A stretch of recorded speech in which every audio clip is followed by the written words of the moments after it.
Hello, I welcome you all in this presentation related to the subject joining technologies for the metals, and this presentation is mainly based on the shielded metal arc welding process and the base fundamental principles of the arc welding in general. So, we will try to first of all understand that how the heat is generated and how it affects the quality of the weld joint in general. So, here you know for establishing a welding arc for welding purpose, what is important that the between electrode and the base metals to be joined, a stable arc is established, and for this purpose normally the electrode and workpiece are connected to the suitable power source. Say the electrode is connected to the negative terminal and workpiece is connected to the positive terminal, and with the suitable power supply, when the arc is striked, the current flow takes place.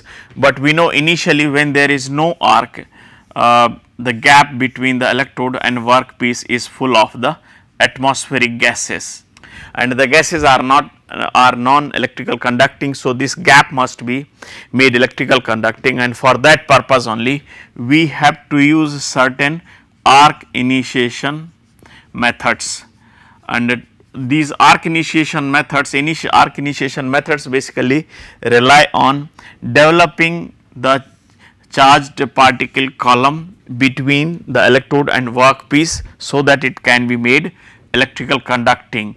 And there are two methods which are extremely commonly used. One is touch start method and another is field start method. In case of the touch start method, electrode is brought in contact with the workpiece for striking the arc or for initiating the arc, and as soon as the touching takes place, due to the short circuit, high flow of the current results in the excessive heat generation at the contact points. So, increase in temperature at the contact points of the electrode and workpiece, and once this heating takes place due to the short circuiting, in this very short period, maybe sometimes partial melting, evaporation, means metal vapor generation, all this takes place in a very short period of time, and once the short circuiting is over, the electrode is taken away from the workpiece. So, gap is created, this gap is full of air. So, here once the gap is created, the open circuit voltage, means the arc voltage is the potential difference between the electrode and workpiece is established, and in this situation what happens that due to the heating, thermal ionization or thermal emission of the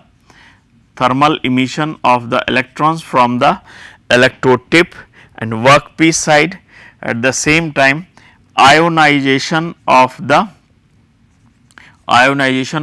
metal vapors takes place, which were generated due to the during the short circuiting period, and these as a result of thermoionic emission, electrons are produced, and ionization of the metal vapors produces positively charged particles and negatively charged particles in form of electrons. Since we had connected the workpiece and the electrode to the power supply with the particular kind of the polarity. So, here as per their polarities, the anions will start moving towards the cathode, that is the electrode, and electrons will start moving towards the anode, that is the workpiece. So, this is how the flow of charged particles, movement of charged particles in the arc gap starts, and once sufficient charged particle density is available in the gap between the electrode and workpiece, it becomes electrically conducting, and once the gap has become electrically conducting, the flow of current starts. So, this is how the arc initiation takes place in case of the touch start method, and in case of the field start method, high strength electromagnetic field is established between the workpiece and the electrode, and so this high strength electromagnetic field helps emission of the electrons from the surface of the cathode, and this in turn produces the charged particles in the gap. In this case, no direct contact between the electrode and workpiece is needed,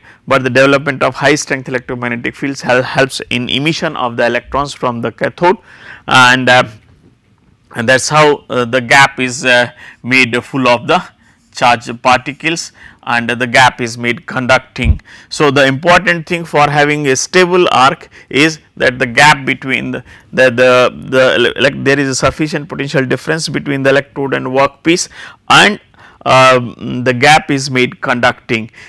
In the event when the gap is deficient with these charged particles, means charged particle density is less, then the reduced electrical conductivity will be leading to the extinction of the arc, means arc may get extinguished in that situation. And if it is really full of the charged particle, means the charged particle density is high in the gap, then it will be leading to the very good electrical conductivity, and the flow of current through the arc will be very smooth. So, that will keep on. So, that flow of current through the arc, that is the welding current, and the that arc voltage potential difference, means that is difference between the electrode tip and the workpiece, is the arc voltage.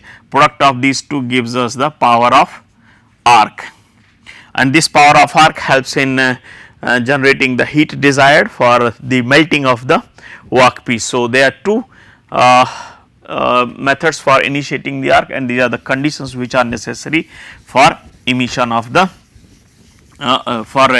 starting starting the arc or initiating the welding arc. And these two methods are used invariably in most of the welding processes. For example, touch start method is commonly used in processes like shielded metal arc welding process, that is manual metal arc welding process, also in the gas tungsten arc welding process, and like the gas metal arc welding process, and like submerged arc welding process, electro slag welding process. In all these processes the touch start methods, but sometimes if it is felt that the contact between the electrode and workpiece is not good from the soundness point of view of the weld joints, in that case, like say the tungsten gets transferred at the time when there is a contact between the workpiece in case of the GTAW process. So, the tungsten inclusions are formed in case of the GTAW process if the tungsten electrode tip is degraded and gets transferred to the weld pool. So, it will be contaminating to the weld with the tungsten inclusions and adversely affecting the mechanical properties. And another possibility is that when we do not want that direct contact between the electrode and workpiece is either not favorable due to the possibility of the contamination and inclusions of the weld, or it is not practically possible to have the contact of the electrode with the workpiece like in the plasma welding. So, in those situations the high strength electromagnetic field is established for initiating the arc. So, without so in that case the electrode is not brought in contact with the workpiece for initiating the arc. So, plasma welding and all other automatic gas tungsten arc welding, wherever we find that the contact is not suitable, or in automatic welding processes where it is not feasible, automatic welding wherever automation has been implemented. So, we want that arc is initiated without direct contact by feeding the electrode to the workpiece for making the contact and initiating the arc. So, these are the two ways by which arc is initiated as far as. So, these basics are applicable for entire range of the arc welding processes. Now, we will see the things related with the shielded metal arc welding process, commonly abbreviated as SMAW. In case of the SMAW, what we use? we use one electrode which is normally coated with the flux. This plays a very big role in case of the shielded metal arc welding processes. Here we have core wire of the electrode and this is flux coating on the electrode. Flux coating in the shielded metal arc welding process plays a very important role for success of the process. And here in this case, since the touch start method is used and mostly the process is controlled manually, so the power source used with this process is of the constant current type, means even the short circuit stage it does not offer much higher large current value, like this is the kind of the VI characteristic or the static characteristic of the constant current power source here. So, the in short circuit stage the current is limited and also there is no major change in the value of current with the fluctuation in the arc length which will be changing the voltage. So, despite of marginal change in the arc length, the current does not change appreciably. So, it maintains the heat, it maintains the consistency in the heat being generated for uniform melting and good quality of the weld joint. So, it is preferred to have the constant current type of the power source and mostly the type of current as far as for this process is concerned, it can be AC or DC. DC is very commonly used because it can be invariably used with all types of the electrodes like rutile, basic and the cellulosic type of the electrodes. All these electrodes are extremely common in the industry for the welding purpose and these can easily be used using the DC welding current. For using AC, what is required that for the welding electrodes for AC needs the special care, especially in terms of the low ionization potential elements. These low ionization potential elements must be present in the electrode in sufficient quantity like sodium, potassium and calcium. So, these low ionization potential elements facilitate the easy emission of the electrons for striking the arc whenever current passes through the 0 level or the changes the direction or the voltage is 0. So, if this is the current cycle and this is the voltage cycle in case of the V's in case of the AC. So, it is important that when the current flow when using AC becomes 0 at this stage to have the gap conducting the sufficient charge particles has to be produced so that the gap can be maintained electrical conducting, and for that purpose low ionization potential elements are you see they are very important for good arc stability. That is why the AC should be used keeping in mind the recommendation of the manufacturer for shielded metal arc welding electrodes. So, this is about the power source and the type of current which is to be used. Now, the role of the coating, since if we see here the bare electrode is open at the top, electrode at the top end is bare where there we do not have the coating and the entire length otherwise it is coated. This length may be like say 250 to 400 mm and the diameter of the electrode is designated through the diameter of the core wire in mm, like say. So, it is very common to have like 1.6 to 2.5, 3.15, 4, 6.3, 8, 10 mm diameter electrodes. So, all these are indicating the diameter of the core wire. So, electrode diameter means the diameter of the core wire and this is the coating. So, the diameter of the electrode with the coating is if indicated by the letter D and the diameter of the core wire is indicated through the letter small d. In that case the ratio of the diameter of the electrode with the coating divided by the diameter of the core wire. This ratio gives us the idea about the coating factor. Coating factor is an indicator of the thickness of the coating layer which has been applied over the surface of the core wire. So, this coating factor value generally varies from 1.2 to 2.2, wherein light coated electrodes means the coating is very thin. Light coated electrodes, they have this value from 1.2 to 1.35. Medium coated electrodes will have this value in the range of 1.4 to 1.7, and then heavily coated electrodes, they will have value from 1. Say greater than 1.7 to 1.2.2. This is the general, just to have the idea about the range. So, now it is very easy to understand the light coated electrodes will have very thin layer of the coating, and this thin layer of the coating may not be enough to provide the sufficient shielding to the pool. So, for that we need to see that what are the roles being performed if the coating is thin or if the coating is really very thick.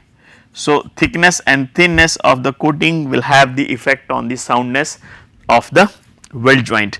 So, for that how it will affect, that is what we can see in respect of the the kind of role which are performed by the electrode coatings during the welding.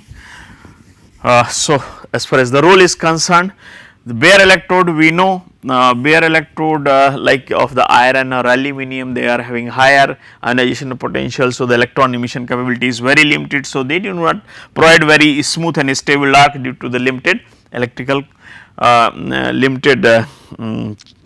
conductivity of the gap between the electrode and the workpiece. So, the arc is unstable mostly in case of the bare electrode, and that is why the electrodes if they are coated with the then the coatings of the low ionization potential elements, coating with the low ionization potential elements will provide the arc stability. Though the first role of the providing, which is very important, the purpose of providing the coating is first to see that arc is stable.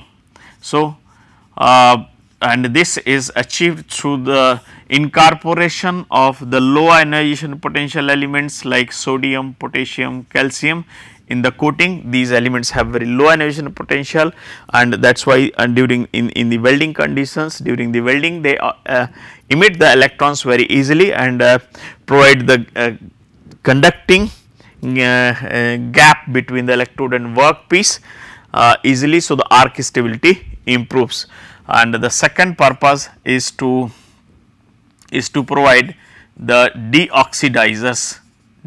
So, it is common like ferro manganese and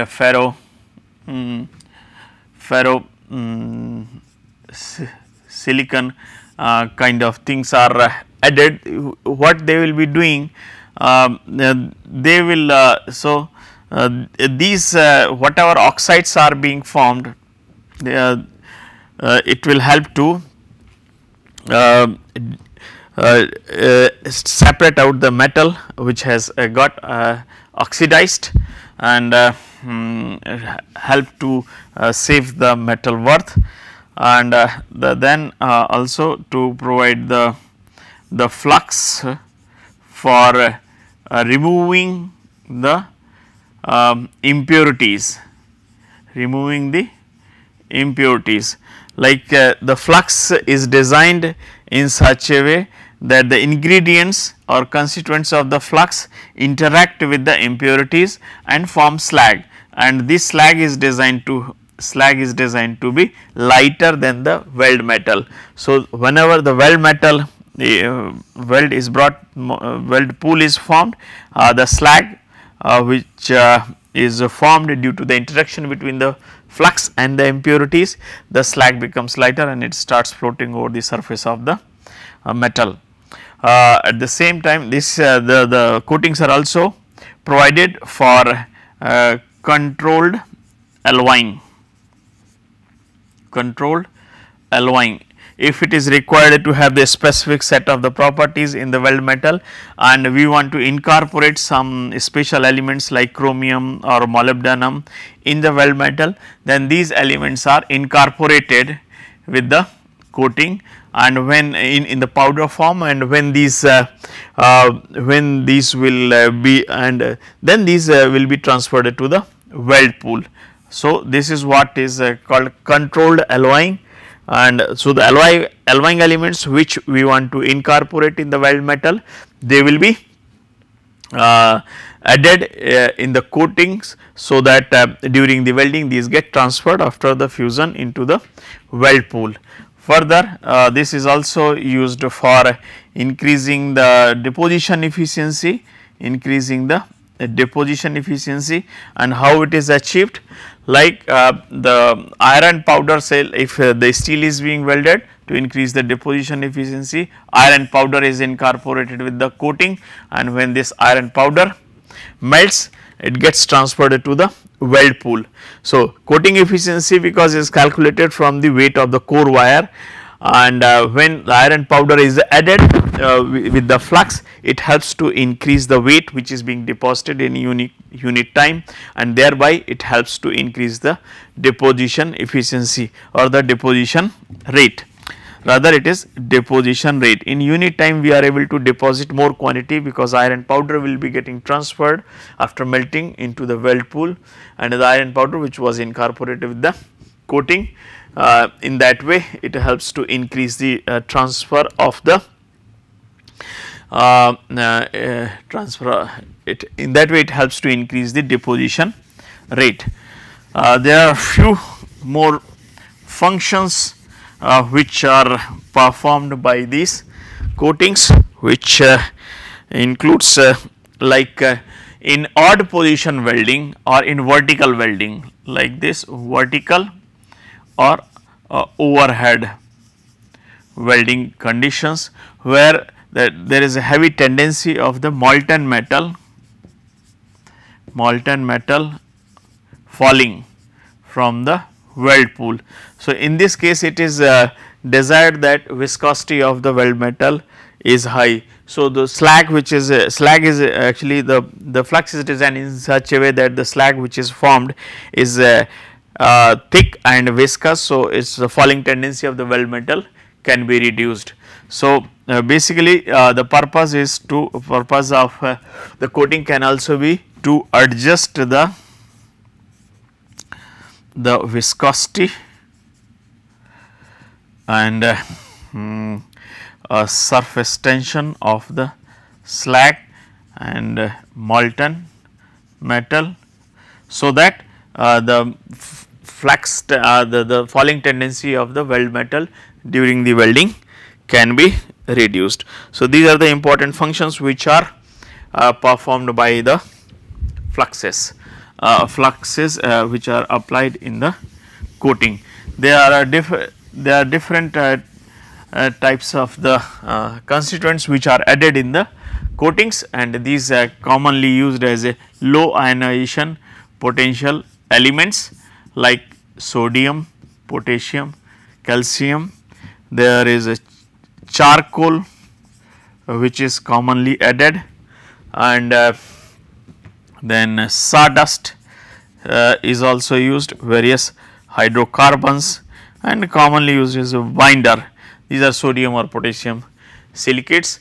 There are number of constituents which are added for performing the specific functions during the welding, and that is what we can see from this slide, wherein this list shows the different elements and which are added into the flux for performing the specific functions.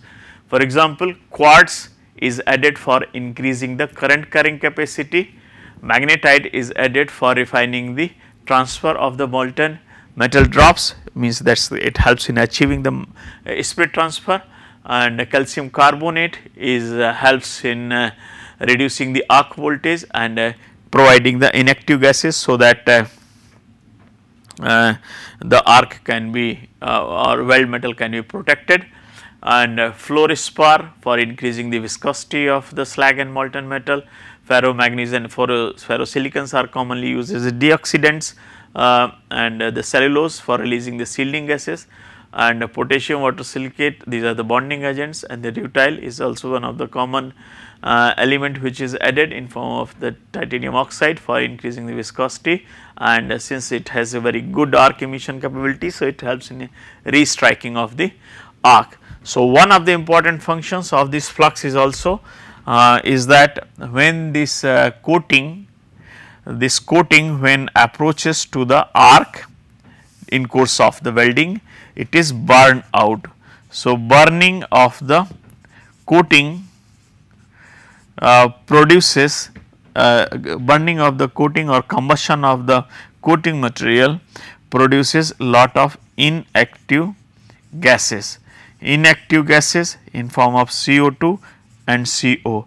So, these gases are released due to the thermal decomposition of the coating constituents and combustion. So, these gases form actually very loose cover of the CO and CO2 around the welding arc, and thereby it helps in protecting the weld metal from the atmospheric contamination. So, this is very important role of providing the coating in the shielded metal arc welding processes. Since the protection provided in this process is not very good, because it forms very loose cover. So, there is every possibility that the atmospheric gases will be able to interact with the weld metal during the shielded metal arc welding process, and that is why usually the concentration of oxygen and nitrogen in the weld is on the higher side, and normally say these are found like 0.1% to 0.08% or side. So, the higher concentration of the oxygen and nitrogen in the weld metal, they tend to degrade the properties of the weld joint, and that is why these are good for like say for shielded metal arc welding process is good for the general purpose welding, and wherever you see non critical applications of the welding, because the quality of the weld joint is not that good, and high due to the higher concentration of the gases, only this process can not be used for the purpose of the welding of the reactive metals like aluminum, magnesium, chromium or the stainless steel, because these metals easily react with the oxygen and form their oxides which are refractory in nature, and these oxides do not melt easily, therefore, they interfere with the melting of the base material, and these oxides also get mixed up with the weld metal to form the inclusions. So, the problems are there are many problems associated with the welding of the reactive metals using shielded metal arc welding process, that is why they are not normally welded with the shielded metal arc welding process, and more those processes which provide more effective protection to the weld pool are normally preferred for the welding purpose of these reactive metals like gas metal arc welding process or gas tungsten arc welding or the plasma welding process like those. So, this is now I will conclude this presentation. In this presentation I have talked about that how the arc is established, how the arc is initiated, what are the conditions necessary for striking the arc and having the stable arc, and what is the role of the different coatings and the electrode in the shielded metal arc welding process, and what kind of metal systems which can be welded using this process. Thank you for your attention. In the next presentation I will talk about the other welding processes like submerged arc welding process and gas tungsten arc welding process. Thank you for your attention.